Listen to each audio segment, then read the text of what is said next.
नालासोपारा के इलाके से एक सनसनीखेज हत्या का मामला सामने आया है, जहां अज्ञात आरोपी ने कत्ल कर घर में टाइल्स के नीचे लाश को गाड़ दिया और वहां से फरार हो गया। बताया जा रहा है कि नालासोपारा के धानियू बाग में विजय चौहान अपनी पत्नी के साथ कई सालों से रहते थे। पिछले कई दिनों से अचानक से वो लापता हो गए थे। खुदाई चालू करवाया इधर, तो उसमें खोदे वो लोग, मेरे भाई का गंजी दिख गया, मैं बेहोश हो गया। तब से मैं रोने लगा।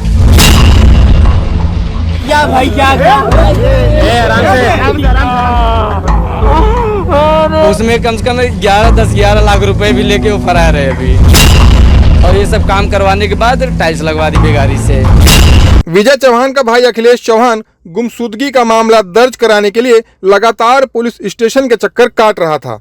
यही नहीं, उसने पुलिस विभाग को जानकारी दी कि मेरा भाई कई दिनों से घर से गायब है। पुलिस ने मामले को इतनी गंभीरता से ना लेते हुए कहा तुम्हारा भाई आ जाएगा, इस तरह की बातें कर विषय को टाल दिया। इस बीच विजय चौहान की बीवी चमन चौहान भी घर पर ताला लगाकर गायब हो गई, जिसके बाद विजय के भाई अखिलेश को शक हुआ और वो अपने परिवारजन के साथ भाई के घर गया। ताला तोड़ा तो उसे पूरे घर में अजीब सी बदबू आने लगी। यही नहीं, उसे घर की कुछ टाइल्स हाल ही बदली गई है, इसका आभास हुआ। मेरा भाई है और मेरी भाभी और ये बाजू वाला मोनू शर्मा और ये सर्वेश एक मोबाइल वाला, ये तीनों जन मिलके मेरे भाई को मारे हैं। और मारने के बाद वो तीनों जन इसमें दफना दिए हैं। मैं 20 दिन से अपने भाई को खोज रहा हूँ, मेरा भाई नहीं मिला। मेरी भाभी बोल रही है कि कुर्ला गए टिकान पे काम करने के लिए, लेकिन मैं एक रूम लिया हूँ बिलालपाड़ा में।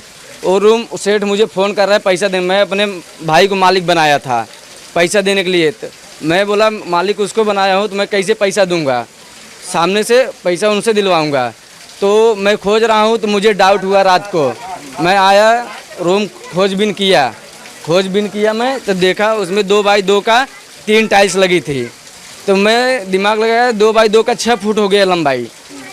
तो डाउट हुआ तो मैं अपने भाई को लिवा के आया, सबको मतलब जमा किया। फिर मैं एक खुदाई चालू करवाया इधर, तो उसमें खोदे वो लोग, मेरे भाई का गंजी दिख गया, तो मैं बेहोश हो गया। तब से मैं रोने लगा। जो मेरी भाभी जिस लड़के के साथ गई है ना, इसके भी घर वाले मिले हैं सब। विजय के भाई अखिलेश चौहान ने पूरी जानकारी पिल्हार पुलिस को दी। पुलिस ने जैसे ही घर की खुदाई शुरू की, उनके होश उड़ गए। ये लाश किसी और की नहीं बल्कि कई दिनों से लापता विजय चौहान की थी। शुरुआती जांच में पुलिस को शक है कि विजय की हत्या उसकी बीवी चमन सिंह ने अपने प्रेमी के साथ मिलकर की है। बताया जा रहा है कि जब से चमन सिंह गायब हुई है, उसके बगल में रहने वाला मोनू शर्मा नामक लड़का भी गायब है। यही नहीं, एक मोबाइल दुकान चलाने वाले सर्वेश नामक लड़के पर भी पुलिस को शक है, क्योंकि उसका भी विजय के घर काफी आना जाना लगा रहता था। विजय के भाई ने मीडिया से बात करते हुए बताया कि वो जब भी विजय की बीवी से भाई के बारे में पूछता तो वो उसे अक्सर यहाँ वहाँ की बातें कर गुमराह करती थी। सर जानकारी ये आ रही वहाँ से कि जो है आज जो है 2 तारीख से वहाँ मुंबई में ये लोग जो है इनका पति जो है आया वहाँ से ड्यूटी से, और इसके बाद सर जो है पत्नी जो है किसी मोबाइल से किसी लड़के से बात कर रही थी, और वो पति देखा सर, और इसके बाद उसको जो है 2-4 हाथ मारा पत्नी को और उस लड़के को डांटा, और इसके बाद वहाँ से निकला सर कि नहीं निकला यही पता नहीं है। 2 तारीख से सर उसका जो है वहाँ पे जो है कमरे में जो है मार के पैर बांधे हुए हैं, हाथ बांध के सर पे मार के फाड़ के उसको जो है वहीं बेड के नीचे गाड़ दिए, और उसके ऊपर सर टाइल्स लगी हुई थी।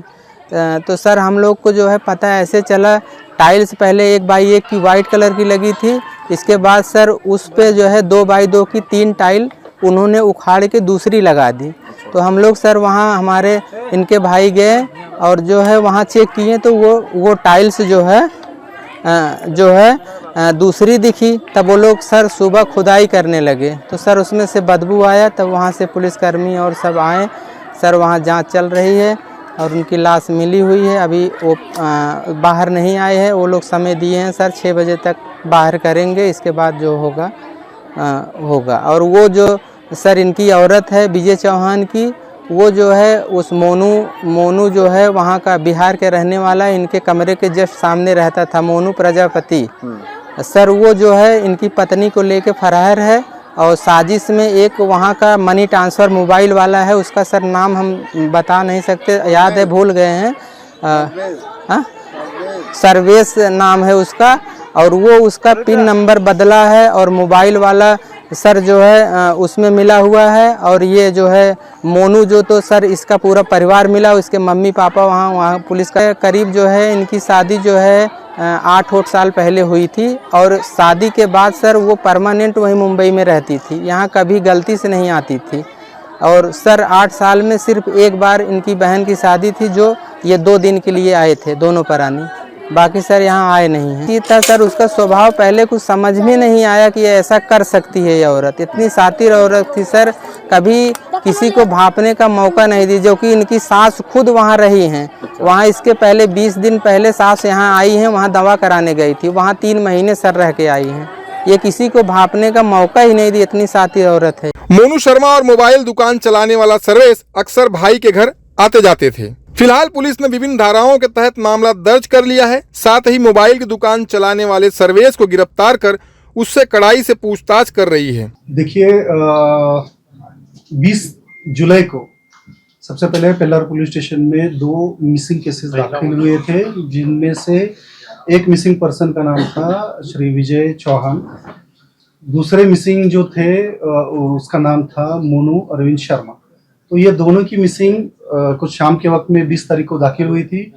इसकी तफ्तीश इन्वेस्टिगेशन चालू था, उसी टाइम में 21 तारीख को मॉर्निंग सुबह ऐसी खबर मिली कि जो मिसिंग पर्सन, जो मिसिंग व्यक्ति है, वो मिसिंग व्यक्ति जहाँ पे रहते थे वो गांगलीपाड़ा, धानीबाग में जो है गांगलीपाड़ा, वहाँ पे ओम साई वेलफेयर सोसाइटी है, मतलब चाल है। तो वो चाल में जो मिसिंग विजय चौहान थे, उसके भाई और कुछ जो जान पहचान के लोग हैं, वो घर में जाके उन्होंने वहाँ की जो टाइल्स थी, वो टाइल्स ब्रेक करके कुछ वहाँ पे ज़रा खुदाई करने के बाद में उनको एक बैड स्मेल जो है वो एकदम से आया। इसके वजह से उनका डाउट जो है उसके ऊपर में ज़्यादा गया, और उन्होंने तुरंत पेल्लार पुलिस स्टेशन को इसके बारे में जानकारी दी। जानकारी देने के बाद में पेल्लार पुलिस स्टेशन के वरिष्ठ पुलिस निरीक्षक श्री जितेंद्र वनकोटी, उनके साथ में पुलिस निरीक्षक श्री दिलीप राग और उनकी पूरी टीम जो है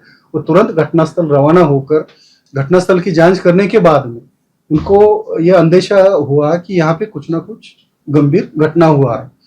तुरंत उन्होंने यहाँ के लोकल जो मैजिस्ट्रेट है, तहसीलदार, उसके साथ में हमारी फॉरेंसिक टीम और पंच विटनेस वगैरह वो सब लेके उस जगह पे जाके जो जमीन के अंदर में जो मिट्टी ये थी वो खोद के निकालने के बाद में वहां पे एक बॉडी हमको रिकवर हुई। जो बॉडी, जो मिसिंग पर्सन दाखिल हुआ था विजय चौहान, इन हिसाब से पुणे जिसमें एक हड़पसर करके एरिया है, वो जगह पर उनके होने का हमको कुछ अंदेशा हुआ। उसके बाद हमारी जो टीम है वो पूरा एरिया जब छान रही थी, उस टाइम में ये जो आरोपी है, हमारे टीम के नजर में आए। तुरंत उनको ताबे में लेके यहाँ पे लाने के बाद आज सुबह तड़के माननीय न्यायालय के पास में समक्ष उनको खड़ा किया गया, और इन्वेस्टिगेशन के लिए माननीय न्यायालय ने हमको 30 तारीख तक, मतलब 7 दिन की पुलिस कस्टडी रिमांड। इसमें मृतक है विजय चौहान, इनकी पत्नी श्रीमती चमन चौहान, और इन्हीं के रूम के बगल में रहने वाला मोनू अरविंद शर्मा। ये दोनों के बीच में पिछले कुछ महीनों से जो नाजायज संबंध और जो प्रेम संबंध जो तैयार हुए थे, और जिसके चलते जो मृतक विजय चौहान है उसके और उसकी पत्नी आरोपी चमन चौहान, ये दोनों के बीच में, और जो यह दूसरा आरोपी है मोनू शर्मा, इसके माता पिता और मोनू शर्मा खुद, इनके साथ में काफी बार अनबन झगड़ा इस तरीके से काफी दिन से चल रहा था, और इसी के चलते इन दोनों के जो चक्कर चल रहा था, इसमें इसकी बाधा ना रहे या फिर इसको हटाया जाए, इसके चलते आरोपियों ने जो मृतक है उसकी हत्या कर उसका जो शव है वो शव अपने ही घर में गड्ढा खोदकर उसमें दफन कर दिया।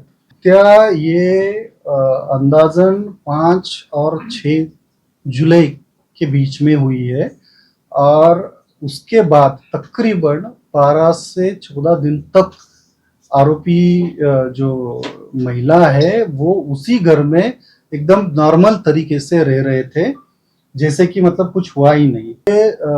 जब देर रात तो उनकी हत्या की गई उस टाइम में बच्चा उन्हीं के घर में था, कहीं बाहर नहीं था। और दूसरे दिन जब वो गड्ढा खोदकर उसमें ये कर रहे थे तो उस टाइम में कुछ देर के लिए वो जो बच्चा है वो अपने स्कूल गया था।